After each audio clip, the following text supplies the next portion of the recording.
Let me go underneath the hood and transform it from the inside out. And let me birth the new version of me that's going to literally set the world on fire in a good way. That's what we're here to do. And so this is a really important call. Yo, Chris, man, what are you doing? What are you up to? I'm just helping people reinvent their lives. No big deal. Yeah, no big deal. Look, I'm going to join in. Cool. God bless, we're breaking these runs. Life too short to play on speed run. Todd, what is on top of mind today? What are we going to cover today, my man? Well, Chris, today we're going to have a little real talk, because when things in your career or your life are up in the air and you're motivated by this concept of reinventing yourself, it's almost a certainty that you're going to be confronted with doubts, frustration, and even imposter syndrome. Like, who am I to make this life happen and create this kind of success? There's something almost predictable around the process of trying to create real, sustainable, and positive change that brings to the surface these negative emotions. And for most people, these challenging feelings lead to acting out behaviors, right? Like the things that we go to feel better. And you know what I'm talking about, like the 4 hours of Netflix every night, the mindless scrolling on social media. For some, it's use of alcohol or substances, including food, by the way, that some people are drawn into the sugary bliss or the endless late night snacking. So in today's episode, we are going to address the beast head on, because to create our best life and our best work, we have to transcend the limiting beliefs and behaviors that keep us stuck.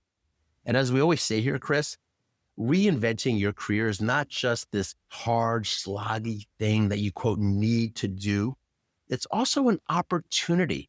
And it's an opportunity to address and transform those parts of yourself that hide in the dark and struggle behind closed doors. Today, we're going to give you a series of practices for dealing with your negative patterns and thinking. So get out a pen and paper. This is really, really good stuff.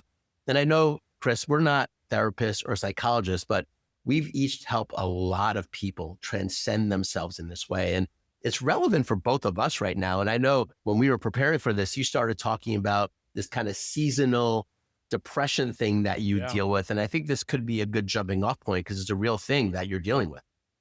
I'm dealing with it now because it's this time of year always when the light gets short. And, living in New York, last week it was an average of about 17 degrees. It felt like every day. So you didn't want to be outside and it was gray every day. And that really affects me, right? Not getting the exposure to the light and all that stuff. But what really connects back to my career on this was when I was in technology procurement and we're trying to close all these big deals at the end of the year. Like December 31 was like the date you were trying to close all these deals by.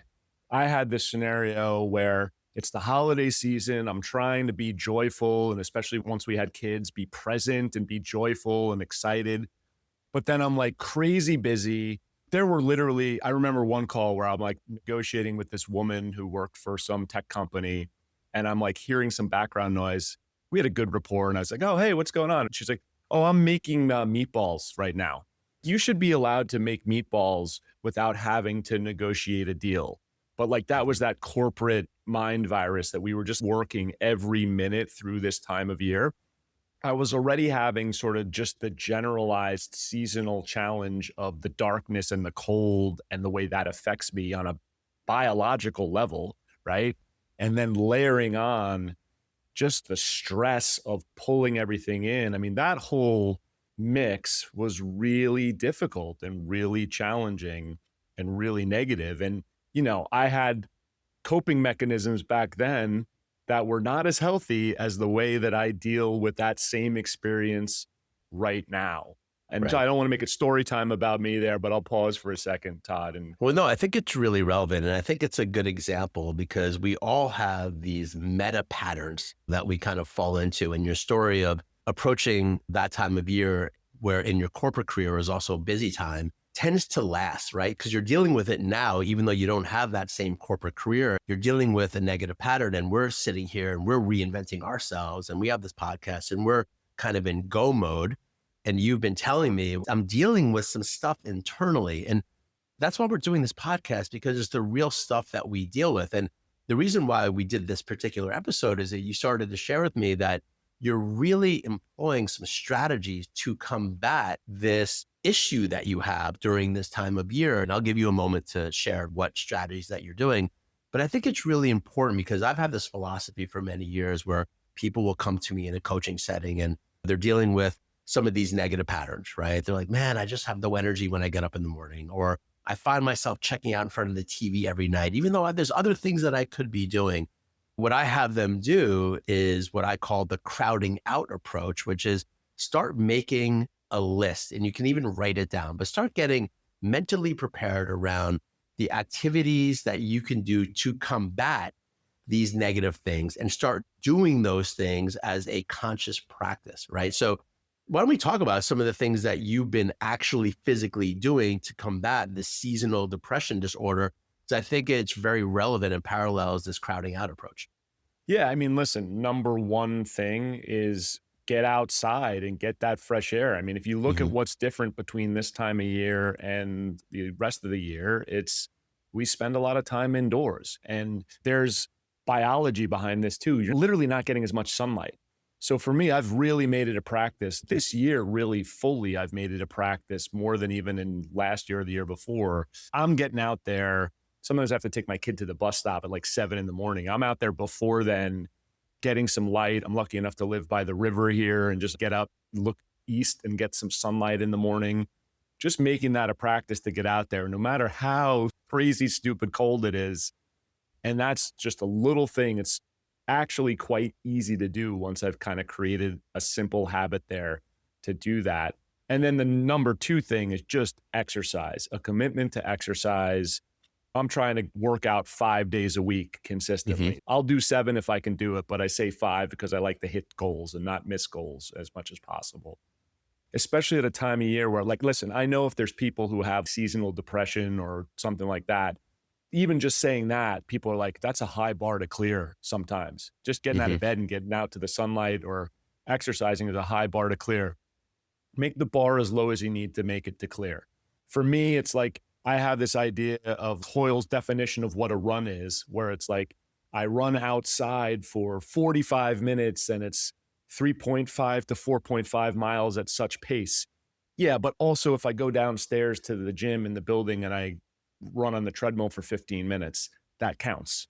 Yeah. You know, so it's like giving myself grace as I go through this, but really committing to just some little things that I can consistently do that, one, literally make me feel better in the moment, but two, are part of that habit formation that's like, I'm the type of person who does this.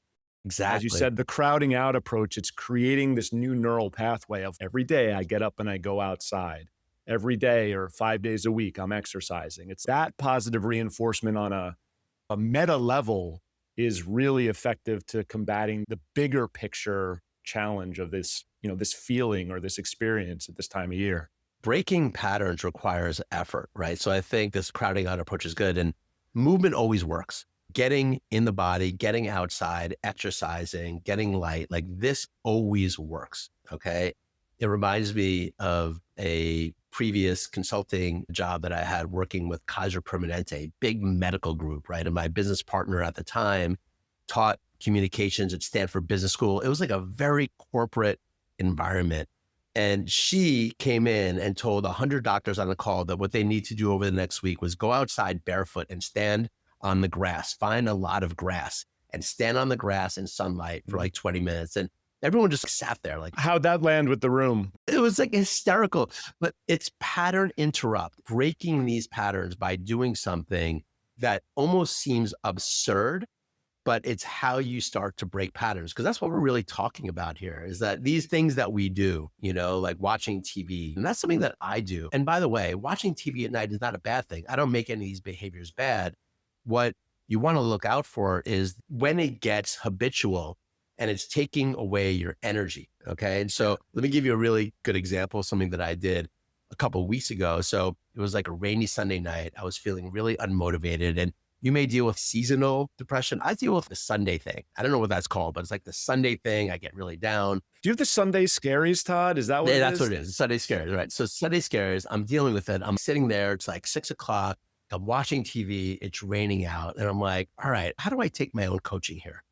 And I got up and I put on some clothes and I went for a walk in the dark, in the rain. And my wife's like, what are you doing right now? I'm like, I'm breaking a pattern.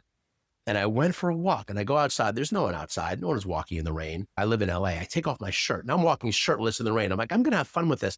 I start That's running, crazy. literally Love it. feel like Rocky here, you know, but I'm also like laughing to myself because this is what you need to do. Like when you're dealing with some of these hardwired negative patterns, you've really got to start to break them by breaking them. You need to take action and you need to do things differently. And I think that's one of the most valuable things that I always recommend people to do. But I will say this, another approach on this, and we're going to go back to our favorite word on this podcast and all of our coaching, clarity. Getting clarity about what you want in your life and in your work is very handy and practical when it comes to breaking patterns. And here's why. Okay. And just bear with me for a minute because we talk about clarity a lot.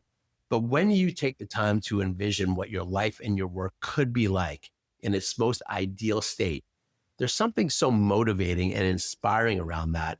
And what I always tell people is that when you create that life vision for your work and everything, it provides you this subconscious fuel to get through the hard moments. Because we are going to go through hard moments and you are going to deal with these checkout behaviors and you are going to want to numb yourself in certain ways here and there. But having that vision is so very powerful because it gives you this thing inside your body that has you act in different ways. And that's a very important aspect as you're trying to make these changes. There's an element for me in that where if I think of the binge Netflix behavior or whatever it is, that where the nuance, I'll go back for a minute. There's a nuance, right? Because there's nothing inherently wrong with watching a little TV or having whatever recreational activity that you have in some moderation. The nuance is when it turns into its escapism or its avoidance, where there's something that you want to be doing in your life or in your heart, in your soul, whatever it is, that instead what you're doing is this other thing that just is kind of neutral or negative time suck that's pulling you away from what you're doing. And this is why clarity is so important. Because for me, it's like clarity in what it is that I want to build, like what we're building together in Reinvention podcast and community and building a business and my one-on-one and all of that stuff. When I have clarity around that, it's much easier for me to say, hey, the type of person that I'm becoming and want to be that builds these businesses is not spending 4 hours binging Netflix every night. Right. And so there's a reason to be, and there's a reason to say, wait a second, we have to put this in its proper proportion. That's where that clarity comes in. I think we also talk about the fact of all these habits and behaviors, they don't exist in a vacuum. They're linked. There's a set of connections among them, right? So if you look at this idea of who is that person? What is that person's set of behaviors? Well, for me, that person who's building something takes care of themselves in terms of their mental and emotional and physical health. That person not only doesn't have the 4 hours to waste on binging TV, but doesn't waste 4 hours in general, right? There's a lot of those elements of becoming and acting in the moment as the person that we're striving to become and striving to be. And that comes from that clarity of vision of the future that we're going towards. Yeah. I'll even take it a step further, something that I've called in my practice, walking as if. And I ran a program years back where I had a bunch of men. It was a very particular program that was geared towards men. And I had them do this work to get clarity, right? And it was all around this idea of, well, let's start to transcend and transform some of our negative patterns, right? And so I got them really excited about who they wanted to become. And then I challenged them for a week to walk as if they were already that person, okay? To literally get up in the morning, dress like that person, become that person, act like that person, eat like that person, work like that person. And it was really interesting because over a short period of time, people came back and they reported, I can't believe how much time I'm wasting on all of these behaviors that aren't really related to what I want to be doing in the world. And I think that just being human around it and being like, we are wasting time to some extent. And again, some of it's okay. Like this doesn't make watching TV a bad thing or scrolling on social media a bad thing or listening to podcasts. These are all fine things. But when you do get that clarity, it gives you an opportunity to sense into that version of yourself that represents your most idyllic state for work, for adventures, for making money and abundance. And that person, that version of you, acts differently in the world than you do right now.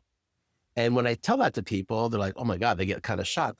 But it's true. Like the best version of you, there's a delta between the way that person lives and breathes and acts than how you are most likely living and breathing and acting right now. And that delta is not a negative thing. It's your opportunity to change. It's your opportunity to say, all right, that's who I can become. Let me lift the record needle and start becoming that person. And it's in that process when you're looking out into the future of who you can become and you start matching and aligning your behaviors and your thoughts and your actions with that version, you're just going to run into this stuff, which is these old ways of being, these old parts of your identity that you need to put to bed a little bit. And this is actually how we break free and start to create some of these new scenarios in our lives. I will say, I'll come from a personal place again, right? I will say that I have ADHD, right? And what that means is a lot of things, but one of the things it means is I am a small task accumulator, which means there's things that need to get done to get through the day that they're kind of onerous to me. I don't really find them scintillating and interesting, and crap that needs to get done will just pile up. As part of what our relationship, Todd, and as we've been building this business and I've been thinking about this, even though these are not things that have to do directly with reinvention in our business, I'm having that behavioral shift where I'm saying, hey, the type of person who is building this thing, who is leading this community, who is doing this, gets that shit done. And I go back to a phrase you say all the time, how you do anything is how you do everything, right? And it's just me looking at it and saying, okay, maybe we can get into a whole debate about even like ADHD and spectrums and things like that, but maybe it's harder for me to get that stuff done than the average person. Who gives the average person isn't here. I'm here, and that's my stuff to get done. And the me I am becoming gets that stuff done. So you know what I've been doing, Todd? I've been getting the stuff done. And guess what? It feels great. And it feels great, and it reinforces that positive behavioral habit pattern. Not only does it reinforce the story of who I believe I'm becoming in a positive way, but it's telling the story, right? This is the feedback loop of the little things that we do, and we make these small choices to take action on these things. And then that is evidence supporting the belief of who we want to become. Right? I mean, we're talking about really little things in this example, but it adds up, and it is a really, really powerful dynamic that we can make these little choices throughout the course of the day to really create our future self in the image that we want to. Yeah, I think you even brought up an even more important point, right? Going off script a little bit here. Our business partnership is acting as a level of accountability for both of us, where you're now kind of gently, but also pretty directly pushing each other to become the versions that you want to be. This is why collaborations and accountability and finding people who are in your corner to help you create your best life is so very important. And one of the biggest diseases that we're dealing with in this modern world is isolation. People are so isolated, and there's so many different ways that it's hurtful. One of them is what we're talking about here, which is how to break patterns, how to change the way that we think and orient. We can't do that work ourselves, or maybe we can, but it'll go slower than if you have the assistance of an accountability partner, a business partner, could be your partner in life as well, as long as you're on board that you're doing that work together and there's clarity. Like, Chris, it's working for us because we're trying to build a business that has a vision. So we have a shared vision around something. Right. And because of that, both of us as individuals need to be honed in and crafted to be able to create the identities that create that success, to create that future. Okay. It could also be finding a community of support. This is why micro communities right now, like finding communities And I'm saying this after we just got off a call with Yeah. our reinvention community that was so beautiful in so many different ways, where people have found a group of people that are in a midlife career reinvention, not all exactly the same, right? There's different things that are happening for each individual, but the call is similar. Oh yeah, like we're dealing with mindset stuff, behavioral stuff, like how to change kind of some of these negative patterns. And we're dealing with tactical things about what do I need to do to launch this new business or explore these new ideas, right? So when you find that community and there's trust in that, it just accelerates your ability to become that version of yourself that represents your best. Look, what we're talking about here at the end of the day, it's all around work and finding your abundance, but it's also about trying to locate that version of yourself where in 30, 50, 70 years, depending on your age, you can look back in your life and say, I have no regrets. I left it all on the freaking table. I did the very best I could with the life I was given, the energy I was given, the talents that I was given. I did my very best and I went for it in this life. And that's my call to people, right, Chris? It's like, let's go for it. And it doesn't mean that it's always going to be easy. It doesn't mean there won't be disappointment along the way. It doesn't mean that you won't fall backwards at times into some of these negative behaviors and checkout behaviors, because you will, but it's how quickly can you get back up on that horse and grow and lean in towards who you can become is the mark of greatness, right? And it always will be. And it's what we always learn. It's why we watch these YouTube videos and these TED Talks. It's what those people say. And so that's what we have to remember right here. And when you're talking about reinvention and our mission, it is also around our purpose and our work, right? And so some of these things that we do at night or we do surreptitiously count. And so the call here is just to employ some of these strategies so that way we can literally start to navigate them. Right. You mentioned the community call that we just got off of before recording this. This is a tangent, but it was such a great moment in the call where we had someone who's having a tough time share in the community. And as soon as they shared what they were dealing with and trying to figure something out, everybody who was on the call was like, I can help with this. I can help with that. Would you like me to take a look at that? I'll help you with this. That was like such a very special, warm reinvention holiday moment for me. That was actually really awesome. You know, you talk about isolation as the disease, and we always talk about people who are reinventing your careers. Like, don't do this in a vacuum. Don't do this in isolation. Reach out and find your community, because when you're having these challenging times, there are people who are going to be willing to help you, who are going to have different insights than you and be able to look at things from a different perspective with some detachment and help you break out of it. I mean, that is just so critical. Again, it's a little different than the topic that we're on today, but I just had to mention it because That's what we do, man. We go off on tangents. we're skiing through the trees now, man. We're off piece. We're skiing through the you know? trees, but the whole point of this is that our community is fodder for what we talk about here on this podcast, because we are literally coaching a whole group of people that are going through a reinvention, and we're hearing what they're dealing with. And this issue of, well, I got some of these negative patterns. I got some of these negative thoughts that then go to some of these checkout behaviors and numbing behaviors. We all deal with it. And all we're trying to do today in this episode is to address it and give some tactical ways that you can do it. So the first, obviously, is the crowding out approach. Like, literally get tactical around what are the things that you can do to start to add into your life, going outside, getting movement. Like, what things can you do to start to crowd out some of these negative behaviors? It's very tactical. It works. It's like a big thing in nutrition training. I'm certified in holistic health, right? I got certified a long time ago. I'm not a nutritionist, but I got trained. And they talk a lot about that when it comes to eating habits. It's very hard to just stop eating sugar if you're addicted. Yeah. But it's much easier to start adding in other healthier options. The second approach, right, is getting clarity. Get your life vision so juicy and so excited that it gives you that internal fuel to get through the hard times. So that way, when you're going to go check out and watch this, you ask yourself, who is the version of me? What would they do right now? And start walking as if you're that person. I love that term, Chris, walking as if. I mean, I think it's very powerful, and it'll change you, because transformation doesn't happen on a call like this. It happens in the moments of your life.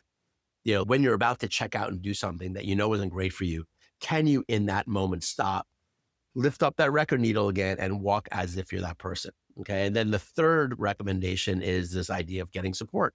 Don't isolate yourself. I mean, this is obvious, but are you doing it? Do you have people, a community, an accountability partner, a friend that you could talk to about the real stuff that's happening that can help you navigate some of these moments in time where you're going to check out?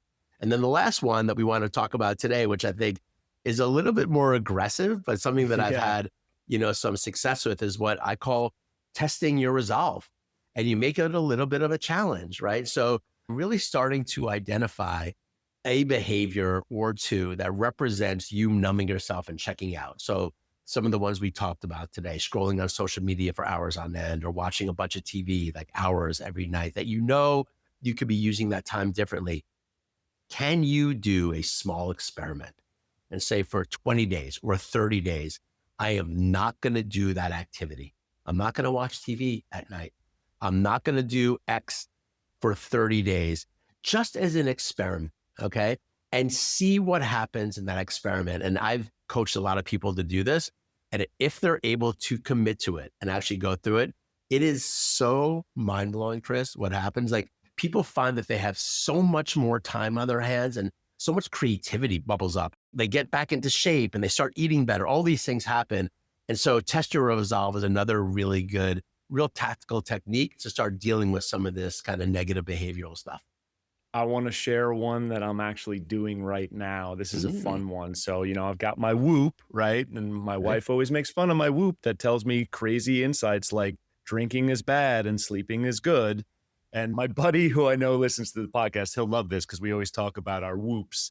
And I was sitting there comparing our data on the phone, and it's like, hey man, why is your Whoop age so much younger than mine? It's like, oh, my sleep consistency.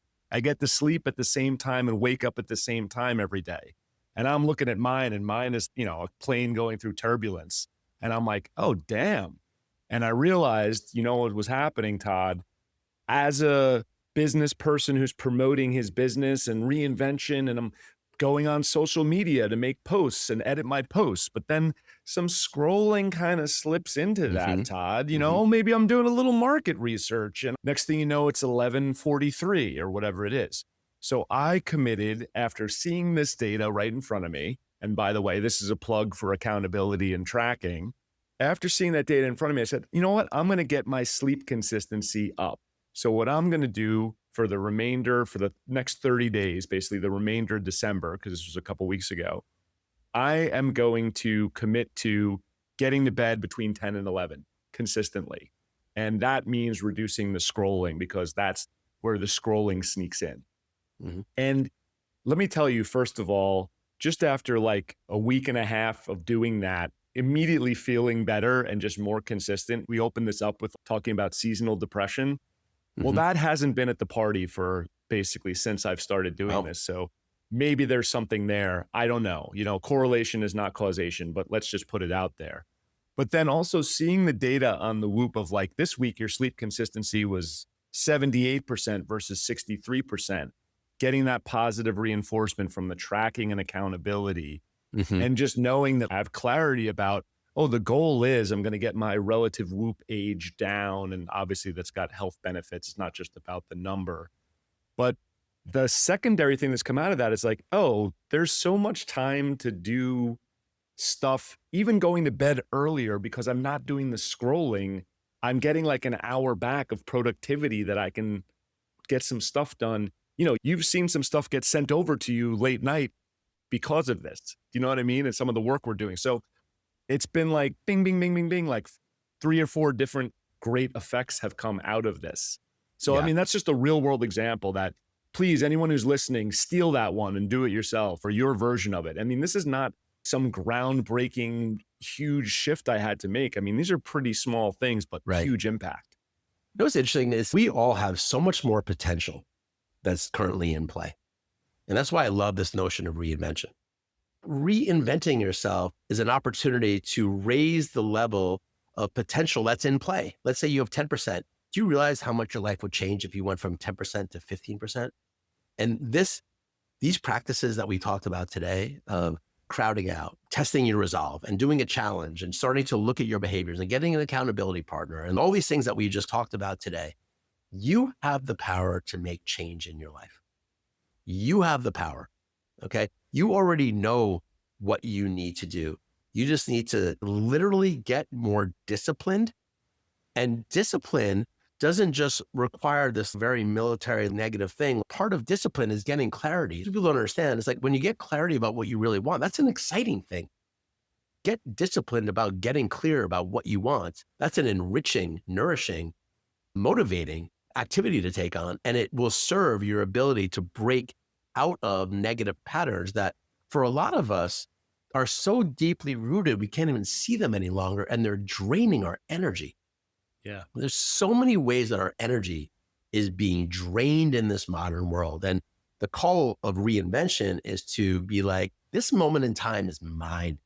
I'm going to take this as a freaking opportunity to not only create a career and make money doing things that might be more related to my purpose, but as an opportunity to transcend these negative patterns, these negative beliefs that have plagued me for decades. Like, F that. Let me take it on. Let me go underneath the hood and transform it from the inside out. And let me birth the new version of me that's going to literally set the world on fire in a good way. That's what we're here to do. And so this is a really important call. And we will talk a lot about personal growthy stuff like this and breaking patterns and all that, because it's not just tactical and like, well, what careers and industries are going to have money? Yeah, we're going to talk about stuff like that too a lot on this podcast, but it's really the deep inner work where a lot of the change is going to happen and a lot of your success is going to emerge from.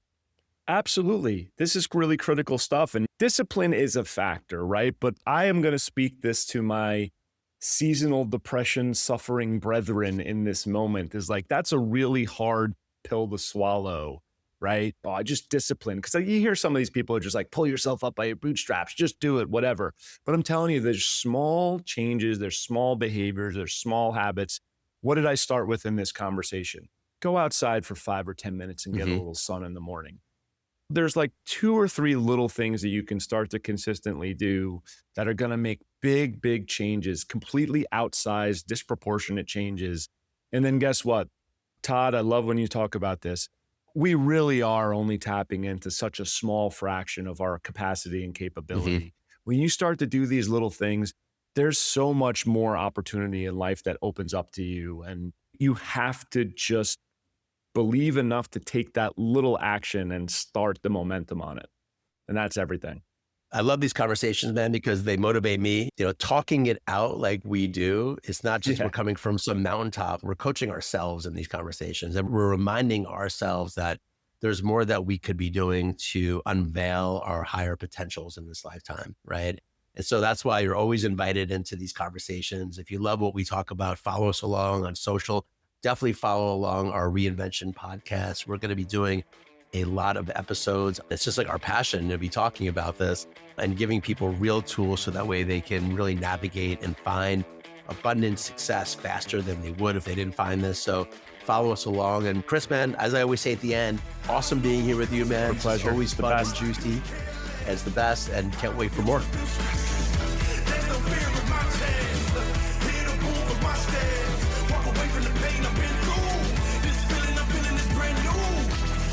Moment I break